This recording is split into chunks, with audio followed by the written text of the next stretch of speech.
Hello, I'm Kristen from the Neverending TBR in Kristen's Corner. I am blending Sleeping Beauty and Brave and just having a UK video because I did not hit a lot of the prompts for both of them. I'm gonna check. I'm pretty sure I only got like 3 on each, like bare minimum. Hold please. Where is, all right, there's that one. Okay, so the 3 things I did with Sleeping Beauty was I watched Sleeping Beauty with my friends on Bee's Discord, and I also tried to watch Robin Hood Prince of Thieves.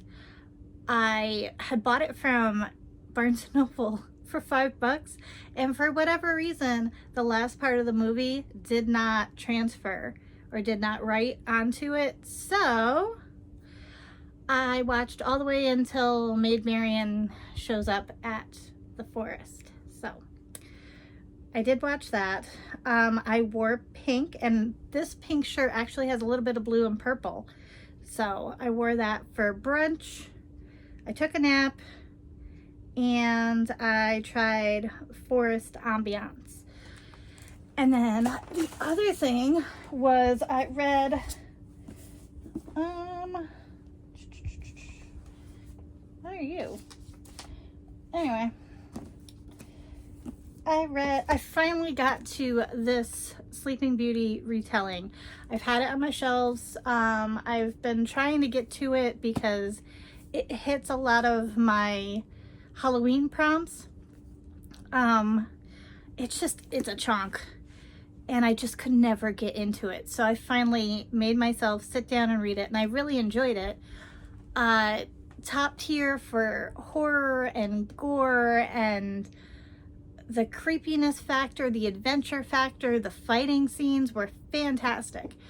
The love scenes and the, I don't know what it's called, from in the plot where it's going from one scene to the next, or one chapter basically to the next, where it just lulled. Like, you knew that you had to go on this adventure through the forest, but the lull from the last adventure into the forest, it didn't always fit in the book, and it could have been an email basically. It did not have to be as long as it was, and it was very descriptive, and I'm a huge fan of Anne Rice, so the fact that I'm complaining about descriptive anything, I don't know. But this follows the story of Princess Briar.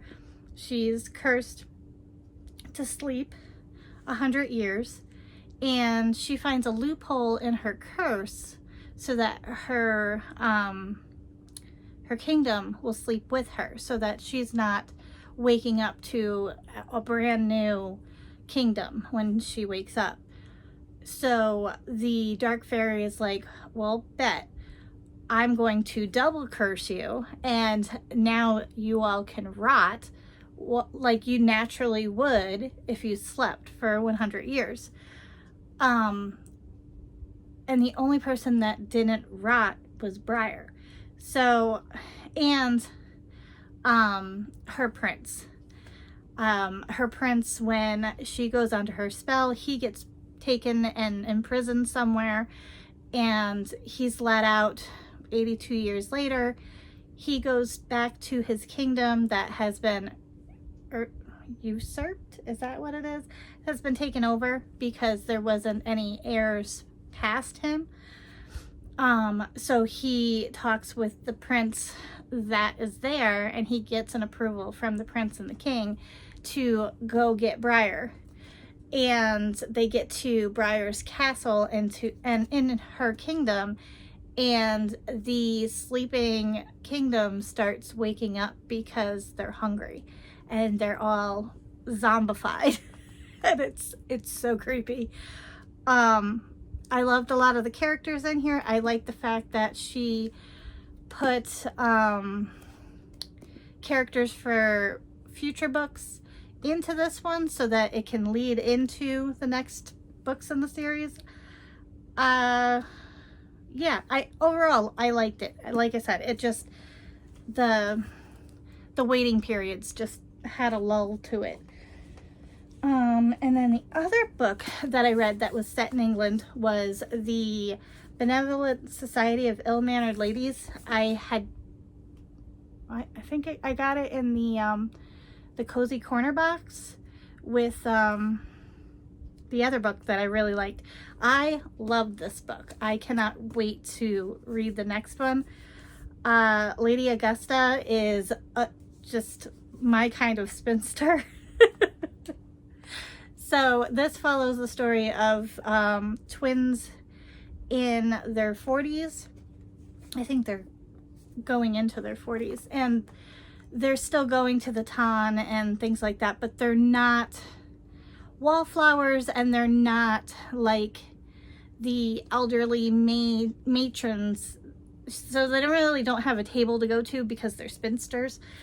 So Augusta is getting bored, and Julia, her sister, has a medical ailment that I think the author did a great job explaining something that women go through now, but I don't know when this is, but in the timing of the book. And I think she did a beautiful job with that. What else? So anyway, Augusta gets questioned if she could help one of her friends with a stalker. And they go together, Julia and her go to I think a park, to find the stalker and basically bop him over the head and tell him to leave her friend alone. And it gets back to her friend, and then she gets assigned another case. And that case is a mutual friend that the family keeps trying to go see this woman at her husband's house, and every time they go, they get turned away saying that she's not feeling well or she's sleeping. They never get to see her.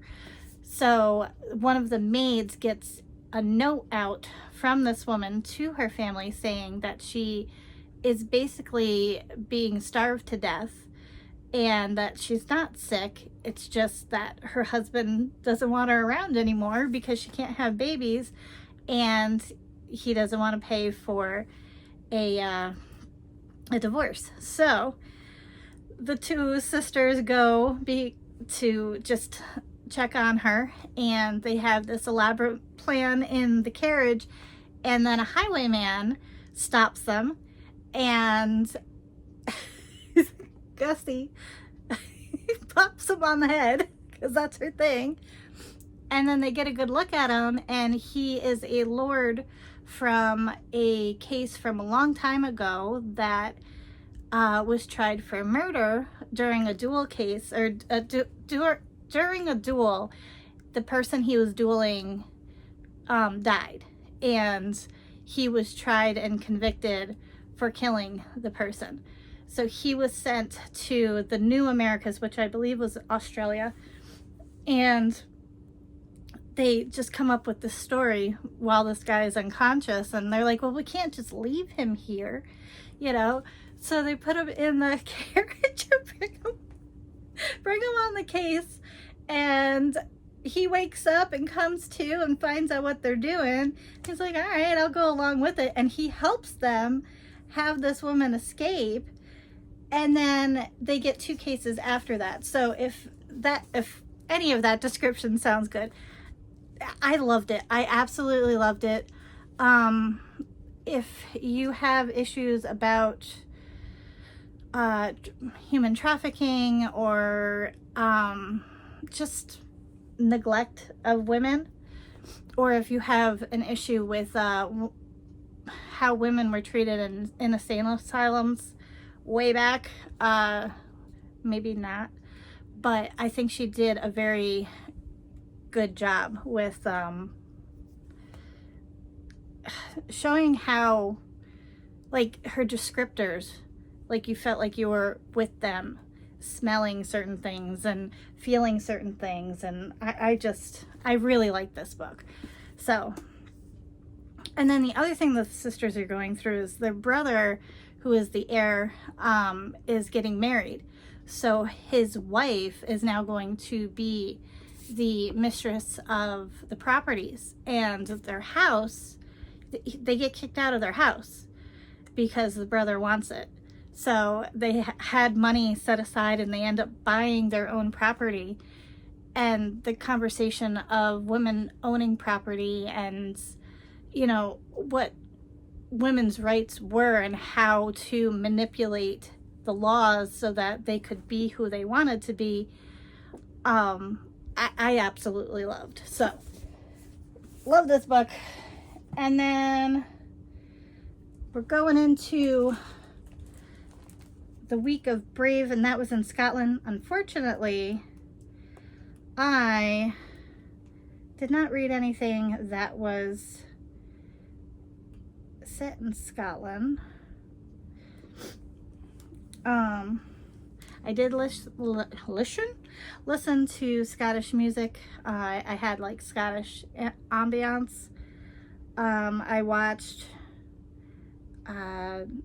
Brave. Oh yeah, I did all craft. I mean, it's not Scottish, but like, because I don't have time to weave anything or make my own sporran, but I made little bookmarks. I think they came out cute. So those are my little bookmarks. Oh, and I went on a scavenger hunt in the house with little bro. There was a bear hunt, and we went through the house and took pictures of the bears that we found, and he had a blast. So thank you, B. That was an awesome a little adventure for little bro. And then when I said I watched Brave, and then during that week I didn't read, like I said, I didn't read anything that was in Scotland, but I did get to books that I've been wanting to get to. So I read Wretched. I love this series. I had put it off because a lot of booktubers,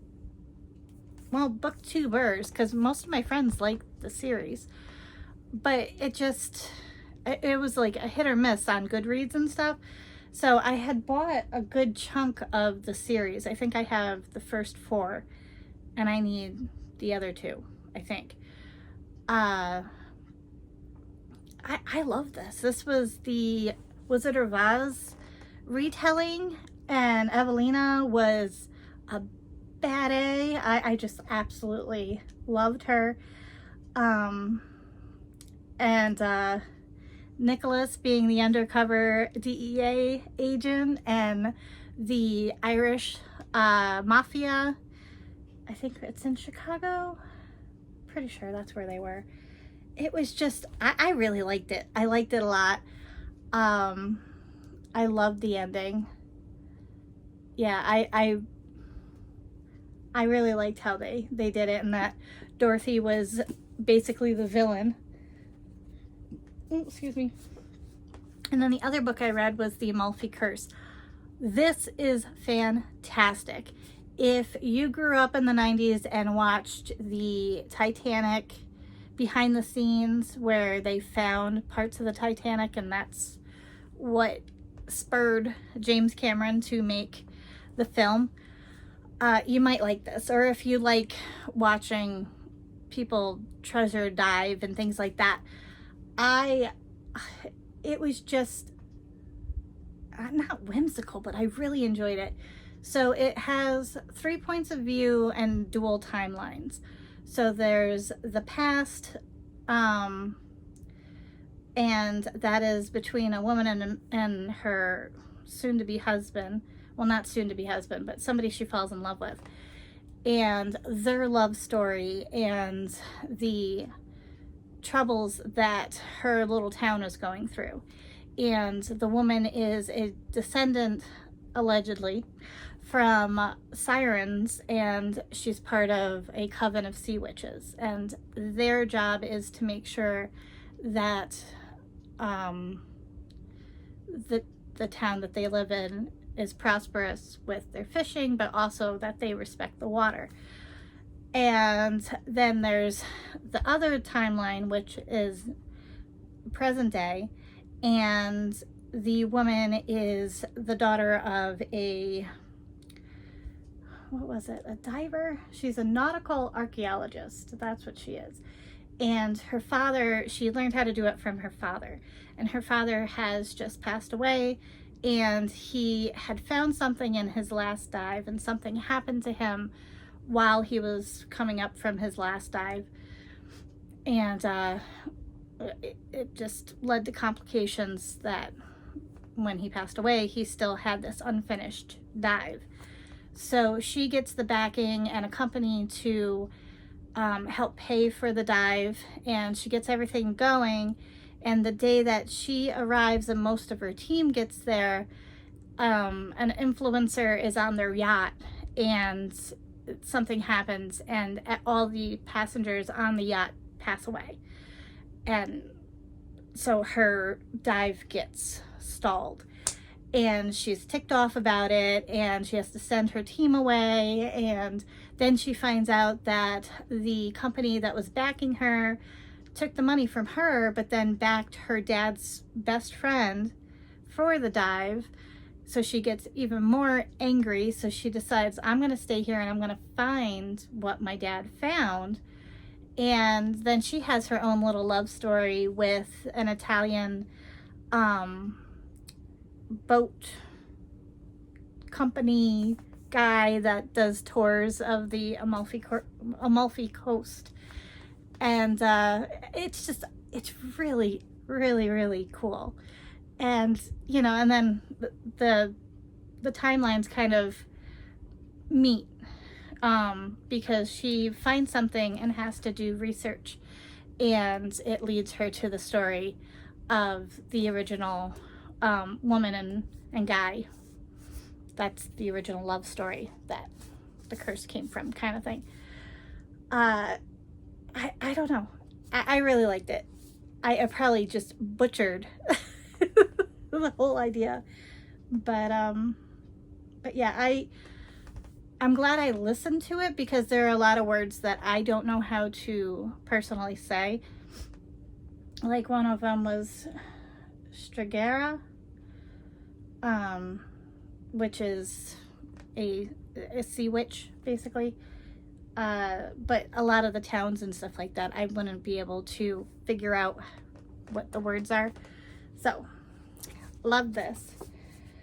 Yeah, that was the 2 weeks. And then right now I am actually towards the end of Snow White. So, I will have that ready. I hope you're having a great day and a great week. And I will see you when I see you. Bye.